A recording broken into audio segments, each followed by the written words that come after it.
මට අද හිතුණා කතා කරන්න මේ දවස්වල මේ ඊශ්‍රායලයට වෙන දේවල් පලස්තීන ජෙරුසලම මේ වගේ මේ දවස්වල මේ සිද්ධ වෙන දේවල් ගැන කතා කරන්න. මේක ශුද්ධ බයිබලයේ කියවලා තියෙන කෙනෙක් හෝ කියවන කෙනෙක් දන්නවා ශුද්ධ බයිබලයේ මේ ගැන සඳහන් වෙනවා කියලා.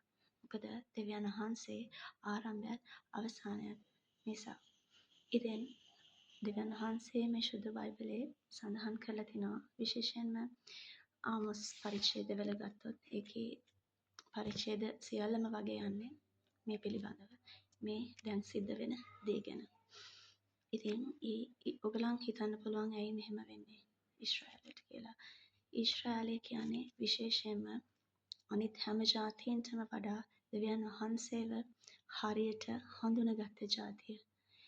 මේ ජාතිය ටික කාලයක් දෙවියන් වහන්සේ වඳුනගෙන දෙවියන් වහන්සේත් එක්ක ඉඳලා ආය දෙවියන් වහන්සේව අතහැරපු ජාතියක්.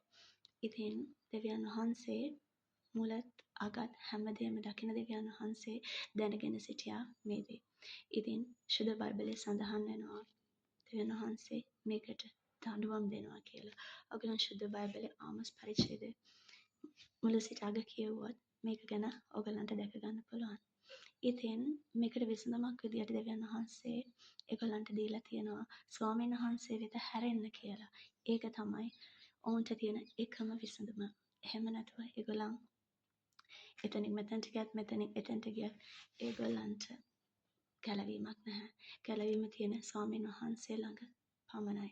ඉතින් ඔවුන්ට පමණක් නෙමෙයි අපිට වුණත් ගැලවීම අවශ්‍ය නම් අපිට ගැලවීම තියෙන දෙවියන් වහන්සේ ළඟ විතරයි, ස්වාමීන් වහන්සේ ළඟ විතරයි. ඉතින් ස්වාමීන් වහන්සේ වෙත එන ස්වාමීන් වහන්සේ ළඟ ඉන්න ශුද්ධ බයිබලයේ කියවන්න. ශුද්ධ බයිබලයේ කියවුවොත් ඔයා දන්නවා ඉස්සරහට වෙන්නේ මොකද්ද කියලා. ඔයගලන් පුදුමයටපත් වෙන්නේ නැහැ. මොකද මේ ශුද්ධ බයිබලයේ හැම දෙයක්ම ලියවිලා තියෙන නිසා. හැමෝම ශුද්ධ බයිබලයේ කියවන්න. ජේසුස් වහන්සේ සමග ඉන්න. ඔයගලන්ට ජේසුස් පිටයි.